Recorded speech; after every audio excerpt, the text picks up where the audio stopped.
Hello everyone. So here I am with the introductory review of the book Lady Chatterley's Lover by D.H. Lawrence. So first of all, to begin with, it's a controversial read, and this book was actually banned in the society when it was published, then but finally it got republished in 1960, and I'm glad it did because it had a lot to gain in, and it is a controversial book for a reason, for quite a good reason actually. And okay, so begin with, firstly I would like to point out that there is the strongest opinion and the strongest argument which D.H. Lawrence has to offer is that this is the kind of book, basically I would call it a revolutionary book, and the writer has to offer something very interesting about the society here. He talks about the society of aristocrats. Basically, he believes that under the disguise and under the pretense of living a life which is called by them full of like all mind, he actually pointed out that people, especially from the aristocrats, like the young aristocratic intelligentsia, they believe that they are living the life of all minds, and they cannot, they literally went on denying and afraid to accept the reality and the bodily intimacy and the need of bodily intimacy in their lives, and they could easily be pretentious about their needs, but they were actually doing it, but they just had a problem to like agree to it.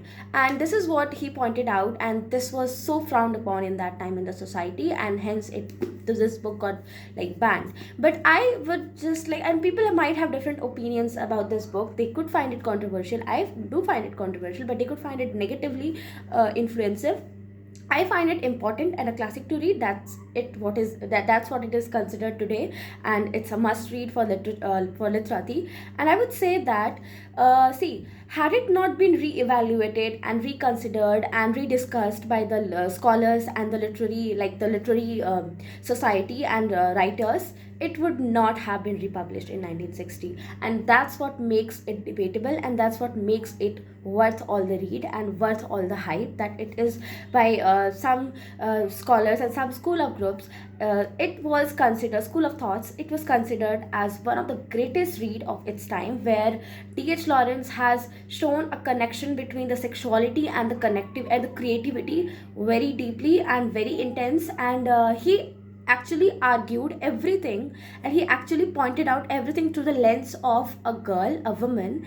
The character here is Constance, aka Connie.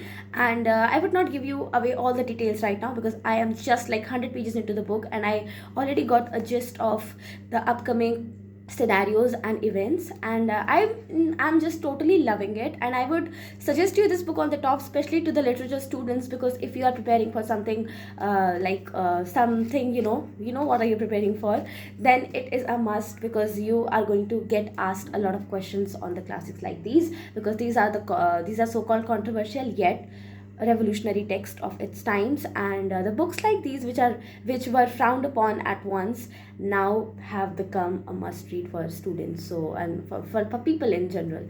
So yeah, it's like I would not rate it now because I am not done with it. I hope I will get a little bit more time to get it done with. And yeah, so this is a quite interesting read, and I would soon offer you the final review of this.